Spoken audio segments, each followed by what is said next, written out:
Today's video is on, dun dun dun, the deep state. So I sometimes put on my tinfoil hat when I talk about this stuff, but I'm keeping it in the background today because I want to emphasize how not tinfoil hat this subject actually is.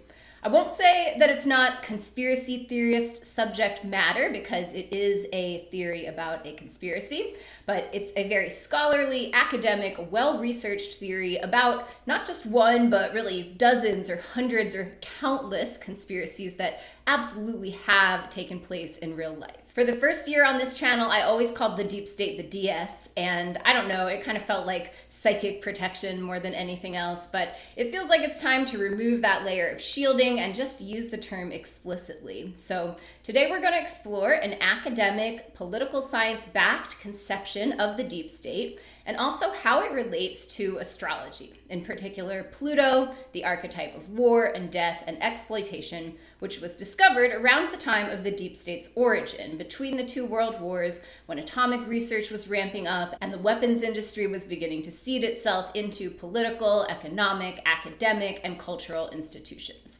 Before we jump in, if you're new here, hello. I'm Hummingbird. I'm a mundane astrologer with a background in history and politics, and on this channel we talk about how the astrology of the past and present corresponds to the compounding crises facing humanity today.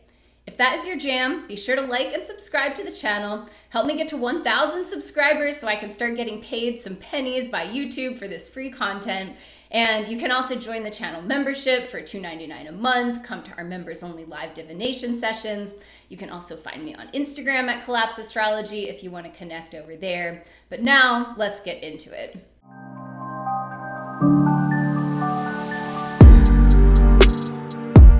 So this is a video I've been wanting to make for a long time because I want you all to understand what I mean when I use the term deep state. Because obviously that's a term that very unserious people use. A lot of right-wing commentators and content creators use it, and a lot of delulu spiritual content creators also use it when they're referring to some vague, shadowy cabal of evil people drinking children's blood and pulling all the strings of world events. And y'all, I hate that shit.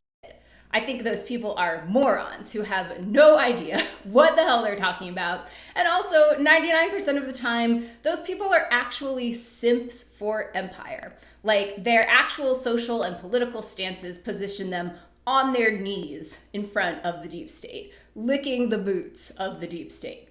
So let's be clear, this is not that deep state at all. But I use the term because it's also used by people whose work has formed the foundation of my own education in what some call deep politics or parapolitics. Deep politics is basically the study of political structures that exist below or parallel to our above ground visible political institutions like the electoral system, Congress, the judiciary, etc. And to really get into the meat of it all, you have to be a political science nerd, which I am. Nerdy poli-sci theory really turns me on. It really gets the juices in my brain flowing, if you know what I mean. But I know that isn't true for everyone. So in this video, I want to try to summarize what I've learned in more digestible terms, and also, of course, incorporate astrological archetypes and timelines, which, as always, are stunningly aligned. So the two main non-astrologers I'm drawing from here are Aaron Good, who wrote the book American Exception, Empire and the Deep State, and his mentor, Peter Dale Scott, who originally coined the term deep politics. I've mentioned Peter before once or twice. He's a retired professor from Berkeley. He's 96 years old now, and he was actually technically a professor of English and poetry, but all of his books and most of his articles, of which there are many, are about deep politics. And I'll say more about Aaron in a minute, but it's his actual definition of the deep state that is what I work with and what I want to leave you with here today. First, though, I want to tell the story real quick of the origin of the term deep state, because it's interesting and it's kind of funny. The term actually originated in Turkey in the late 1990s after a car crash that made headlines because in the car together were a right-wing militant leader who was wanted by Interpol for drug trafficking, a very senior police officer in Istanbul's police force, a member of Turkey's parliament, and a beauty queen who was the girlfriend of the militant leader.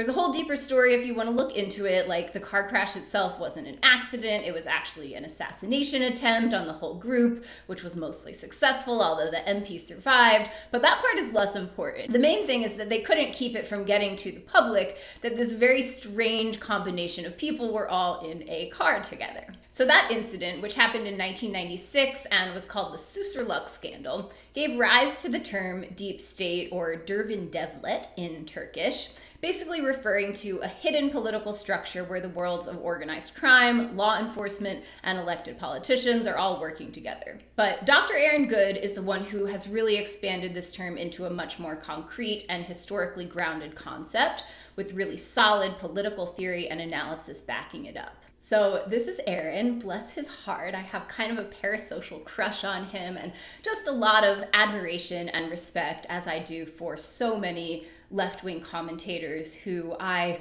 wish I could be in conversation with one day if I ever get a little bit more of a platform, but I also feel like probably they would never talk to me because they are materialists and I'm an astrologer. But anyway, this is Aaron's book, which I have now read 3 times. The first 2 I listened to on audiobook, but I've also read the hard copy now. And the book was published in 2022. It was originally Aaron's dissertation for his PhD, so it's not really a beginner level book. Like, I wouldn't necessarily recommend it if you're not a political nerd, but if you are, or if you're down for a bit of a challenging read, it's amazing. And it also has this incredible cover art by the incredible journalist and artist Abby Martin, which I will put on the screen just for a minute here if you want to pause and just take it in. And so again, there's just so much in here. It does trace a historical narrative of the deep state evolution, starting from World War II through to the present day. And it touches on everything from banks and dark money to sexual blackmail operations to drug trafficking to continuity of government. But there's also just a lot of theory, which, like I said, is not for everyone. But if you're someone who likes having a solid ideological foundation for what you believe about something like the current political situation, you'll get that from this book. But what I want to do here is give you a user-friendly version of Aaron's definition of the deep state, so you know what I'm talking about when I use the term. First, Aaron presents a theory of what he calls the tripartite state, consisting of 3 elements: the public state, the security state, and the deep state. Then he expands on another 3-part formulation of the deep state itself. So I'm going to read a longer quote from the book here. Defining the tripartite state, Aaron writes, "The public state consists of those institutions that we learn about in high school classes and study in political science, the visible and formally organized, as well as the civil service bureaucracies associated with them. The security state consists of those institutions in charge of maintaining security, domestically and internationally. Notable security state organizations include the Pentagon, the Central Intelligence Agency, and the Federal Bureau of Investigation. The deep state," he writes, "is a more nebulous thing. In a 2015 article, I sparsely defined the deep state as an obscured, dominant, supranational source of anti-democratic power.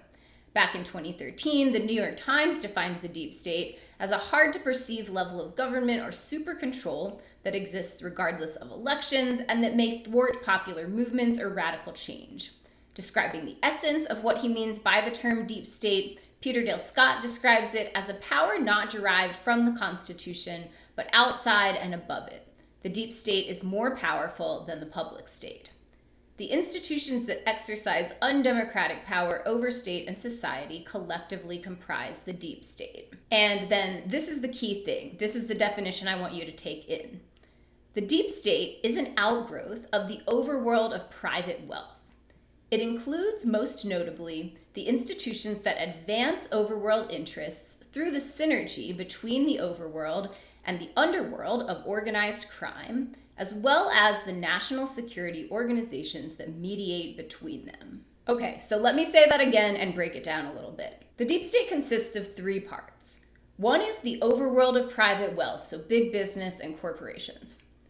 The second is the underworld of organized crime. And I'll get into this, but basically it is what you think it is. You know, the criminals that the government supposedly is out to get, the ones who traffic drugs and arms and humans, the ones who operate by a completely different code of morality than we like to think our government abides by, and the security organizations that mediate between them, which is not cut and dry. These organizations are not monoliths, but I think in today's parlance, we can say the intelligence community, both domestic and international, and that gives you a good general idea. So this is what you need for a basic grasp on the deep state. All throughout history, but especially since the end of World War II, these three elements work in tandem. They work together. And basically they work for the goal of maintaining the profits of the big business side of things, which ends up being very profitable for the underworld as well. And there are lots of revolving doors when it comes to the individuals who move in the deep state. So members of the intelligence community are usually also people that have ways of profiting enormously from their efforts. And it's only about profit to a certain extent. There's also a psychology here where it's much more about power. Like, especially on the intelligence side of things, these are just people who really get a gross narcissistic kick out of all the sneaky covert operations and keeping things obscured from public knowledge. So the organized crime aspect is probably the hardest part of all of this to stomach. Unfortunately, there is a very inaccurate depiction of organized crime presented in pop culture in shows like The Sopranos and movies like The Godfather. It's not that the specific social and relational parts are inaccurate, but the way that the system of organized crime is illustrated is very limited. For one thing, although those shows and movies sometimes do present like low-level police force corruption or collaboration, they don't depict the reality that it's actually been the very highest levels of government that have managed and collaborated with the very highest levels of organized crime. And also, sorry to say it, but the depiction of organized crime as a strictly Italian thing is very inaccurate.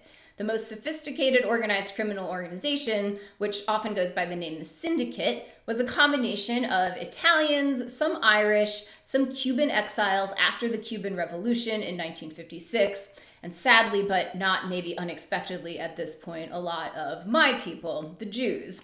I would say Zionists, but the original organized crime figures came into their power before the creation of Israel, mostly during Prohibition in the 1920s and 30s. So to go deeper on this subject of the organized crime in particular, here are a few reading recommendations. Whitney Webb's tome, One Nation Under Blackmail, which is ultimately about Jeffrey Epstein, but has really extensive background going back to the early 1900s. The Money and the Power by Sally Denton and Roger Morris about the rise of Las Vegas and the origins of the syndicate. Dark Alliance by Gary Webb about the CIA's role in the crack epidemic. Washington Bullets by Vijay Prashad, which focuses on the different CIA-backed assassinations. The Shock Doctrine by Naomi Klein isn't explicitly about organized crime, but it covers a lot of the instances when the CIA armed and funded right-wing military groups who were essentially criminal mercenaries in countries where they were doing coups. And there's also a new book that just came out that I haven't read called The Fort Bragg Cartel by Seth Harp that looks like a deep dive on the drug trafficking aspect of this. Peter Dale Scott also has two books that I haven't read that seem like they address the organized crime part more explicitly. One is Cocaine Politics, which I think expands on Webb's work, and Drugs, Oil, and War, which is about Afghanistan. And Aaron Good has a series of articles and podcasts called the Gray Alliance series that also goes into the drugs, so you can find his Substack linked below. You could also look more into United Fruit and other multinationals that were operating in South America in the 20th century, who often hired thugs and mercenaries to terrorize citizens and governments into cooperating with their exploitation and basically their enslavement of the workers on their banana plantations and other crop production. So I mean, it is all very dark, very heavy stuff. And it's heavy enough just to know that all of these enormous criminal enterprises exist. It's even heavier to recognize that the American government, or at least parts of it, have been complicit and intertwined with and actively supportive of these groups. There's been plenty of blackmail involved too, plenty of death threats and actual unalivings, but coming back to the deep state itself, this combination of big business interests, intelligence, and the criminal underworld, there has been plenty of willing complicity from people in positions of power in the government to keep these organizations going. And I mean, you can take it or leave it. I obviously can't give details about every little thing here. You need to do your reading to get a real handle on this stuff. You're never going to get it from a YouTube video, much less from hot takes on Twitter or Instagram. And not everyone has the spiritual fortitude to handle it, honestly. Not everyone has the soul strength to metabolize it. But if you do, I'm glad that you're here. Okay, so sorry this has taken so long, but now let me bring it back around to astrology. In describing the origins of the deep state, he writes that one could describe, quote, the atomic bombings as the deep state's birth, well after it was conceived by the War and Peace Studies Project. The War and Peace Studies Project was created by the Council of Foreign Relations in 1939, 2 years before Pearl Harbor, and it mapped out schemes for U.S. entry into the war, for U.S. victory, and for the creation of a post-war world order to be dominated by the U.S. The planet Pluto was discovered in 1930. This was the year that scientists first split the atom, a breakthrough that eventually led to the creation of nuclear weapons, and it was also the year that the abridged version of Mein Kampf was released that went on to sell millions of copies. When a planet is quote-unquote discovered by humanity, when it comes into sight, into our consciousness, its themes become more concretely manifest in our reality. So Pluto's archetypal themes include death, war, and power. In its original Greek expression as Hades, Pluto was worshipped by agricultural cults who were highly attuned to the transformation happening beneath the surface of the earth. And this corresponds to the exploitation of natural resources that was a main goal of the forces behind the deep state. The Underworld Association also speaks to the atomic realm, where manipulations at a level invisible to the naked eye were found to generate enormous amounts of power. The race to build nuclear weapons led to an explosion of government funding for research and manufacturing in the US, which really took off in 1938 once nuclear fission was accomplished, and the same period during which the War and Peace Studies Project was being fleshed out, and the same period that Aaron defines as the conception of the deep state. After the dropping of the bombs, the ending of the war, and the pre-planned American pivot to the communists as the next existential foe, the deep state came out of the womb, so to speak, and started its manifest life. Another term you sometimes hear as overlapping with the deep state is the military-industrial complex. That's essentially referring to the massive economy that started to develop during World War II out of the government funding of weapons technology. Early in its development, there was more government oversight, like the government itself hired and paid and managed the people working in research and development. But over time, this has become a completely different sector of the economy.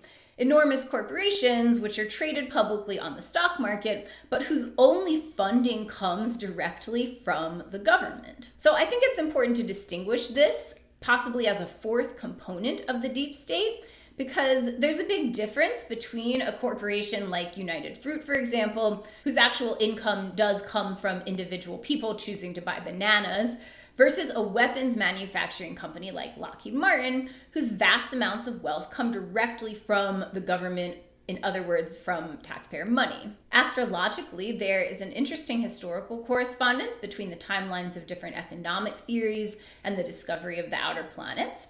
Uranus's discovery in 1781 happened while Adam Smith's theories were prominent, the man who is considered the father of free market economic philosophy. Neptune's discovery in 1846 happened as Karl Marx's ideas about communism and socialism were making their way through the zeitgeist. And then with Pluto's discovery, we had the rise of this other economic force, which some call corporate socialism. We might also call it plutocracy, just meaning an economy of people making money from war in particular, but also a different manifestation than what existed before in the fact of these massive companies that were and still are fully funded by the government. And by us, the taxpayers, but in a way that we don't have any say over, like we don't actually have any freedom to choose where that money goes. So I don't think you can really call that the free market when you have companies competing on the free market that are actually fully funded by the government. Another argument that you could make is that these government-funded weapons manufacturing companies are part of a separate deep state. And this is something I elaborated on in my video on end times fascism and Uranus and Gemini, that there might have been a bifurcation of the deep state during the second half of the 1940s when Uranus was in Gemini last time. Maybe not completely separate because, of course, the regular deep state has to get their weapons from these companies. But I do think that at least in recent years, some of the advanced technology breakthroughs haven't been shared with what we might call the OG deep state. So this is the last thought I want to finish on.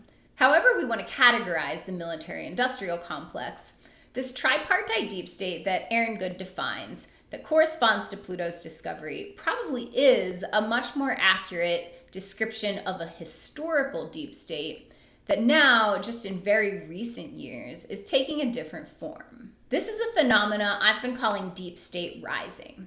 I wrote a long essay on the subject that I posted to Medium in 2022, but I archived it recently because my analysis at that time didn't include Israel as a deep state hub, and so the essay feels very incomplete now. But overall, the argument is still strong, I think, that the deep state is becoming less deep. A big part of it is because of the rise of the big tech companies who started to have the same resource harvesting goals and utilize the same supply chains as the military-industrial complex. Now, with Pluto in Aquarius and the approach of the third US Uranus return, we're seeing a complete merging between big tech and the government, with military contracts going directly to tech companies and big tech corporate leaders literally being inducted into the military. The image of tech billionaires behind Trump at his inauguration, with Pluto conjunct to the sun on the midheaven of the chart for the inauguration, also really looks like deep state rising. But just as important, the phenomenon of deep state rising is the rising of the deep state into public consciousness. The live-streamed Gaza genocide has played a big role in shining a light on the vicious, violent empire that has been here all along. Not everyone can see it. Again, not everyone has the spiritual fortitude, and plenty of people are still trying to keep their heads buried in the sand. But more of us are asking bigger questions, doing deeper research, and really just feeling ourselves forced into this reckoning by the overt lawlessness of the Israeli government and the sickening support for it by America's political system. And now the rising fascism in the US too is making it even harder for people to stay ignorant. One aspect of Pluto's myth is something called the Helm of Hades, which is a helmet that makes the wearer invisible. And Pluto tends to behave this way astrologically. When someone's having a Pluto transit to a natal planet, it can be an experience of something that is metastasizing below the surface of consciousness, but stays invisible, a lot of times right until the transit is peaking, and then suddenly becomes very, very visible and impossible to ignore. And it becomes clear that this was happening all along, but you couldn't see it until now. So that is the case with deep state rising. It's there in the US Pluto return, where America's own corrupt genocidal history has been kept out of mainstream discourse for so long, but in the past 10 years or so, the conversation has really changed. And even though the Trump administration is trying to tuck it back away, just recently they announced that they would be reviewing the contents of the Smithsonian to be sure they, quote, celebrate American exceptionalism, remove divisive or partisan narratives, and restore confidence in our shared cultural institutions. They're never actually going to be able to disappear it again. Pluto has taken the helmet off. And on that super heavy note, we're going to finish here. Here's what I invite you to do to transmute this information. Call on your death deity of choice. Pluto is my close friend and confidant, but there are lots of other deities also related to death, destruction, and transformation who might resonate with you more. There's Osiris from ancient Egypt, Kali from the Hindu tradition, Mot from the Canaanite tradition. Those are just a few examples, but in my experience, these deities or archetypes, the energetic fields that they bring when you call them in with reverence, can be very supportive in helping you process these deathy realities. If you're American, there's probably a lot of programming in your brain, a lot of neural pathways that need to be deathed. So ask for help from these larger forces, these deities that are comfortable with these themes, for getting to the other side, the side of evolution and rebirth. Okay, guys, sorry this was so long. I really hoped I could make this just a 15-minute video or something, but in the end, that just wasn't possible. So if you stuck around, I am, as always, so grateful. Do hit like and subscribe if you liked the video. Do whatever else you can to support the channel. But most importantly, take care of yourself, and I will see you next time.